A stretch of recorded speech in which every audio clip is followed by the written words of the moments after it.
Aikuisen peruselvytys. Kun henkilö menettää äkillisesti tajuntansa, toimin näin. 1. Saatko henkilön hereille? Herättele häntä puhuttelemalla ja ravistelemalla. Herätys! Herätys! Henkilö ei herää. 2. Soita hätänumeroon 112. Voit myös huutaa apua ja pyytää paikalla olevia tekemään hätäilmoitus numeroon 112. Hätäkeskuksen antamia ohjeita tulee noudattaa.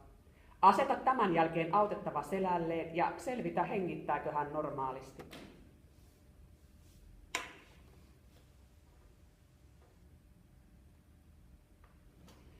3. Avaa hengitystie. Ojenna autettavan pää leuan kärjestä nostamalla ja toisella kädellä otsasta painamalla. Samalla tunnustele, katso ja kuuntele hengitystä. Tuntuuko ilmanvirtaus poskellasi? Liikkuuko rintakehä? Kuuluuko hengityksen ääni? Arvioi, onko hengitys normaalia, epänormaalia tai hengitys puuttuu. Mikäli epäröit, toimi kuin hengitys ei olisi normaalia.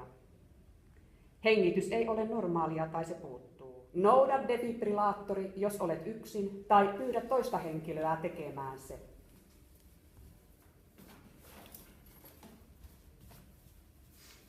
4. Defibrillointi. Kytke laite päälle ja noudata sen antamia ohjeita. Laite neuvoo kiinnittämään elektrodit niissä olevien kuvien mukaisesti autettavan paljaalle rintakehälle.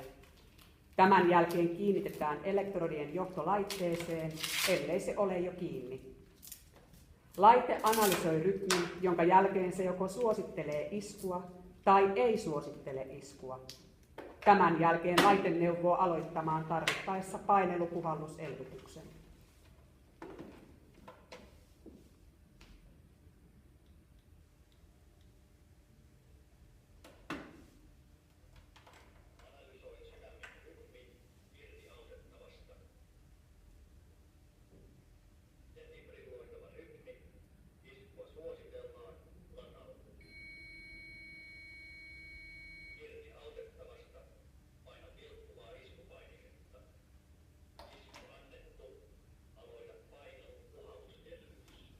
5.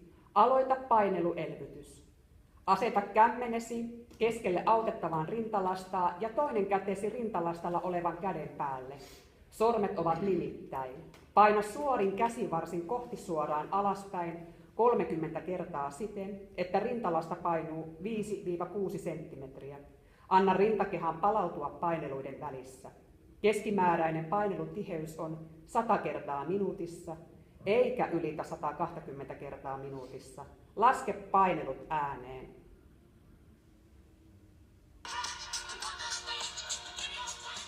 1, 2, 3, 4, 5, 6, 7, 8, 9, 10, 11, 12, 13, 14, 15, 16, 17, 18, 19,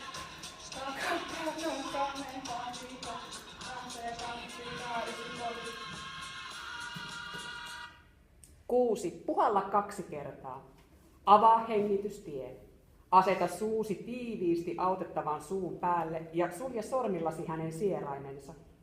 Puhalla rauhallisesti ilmaa autettavan keuhkoihin. Puhalluksen aikana katso, että autettavan rintakehä nousee. Toista puhallus. 2 puhalluksen kesto on 5 sekuntia.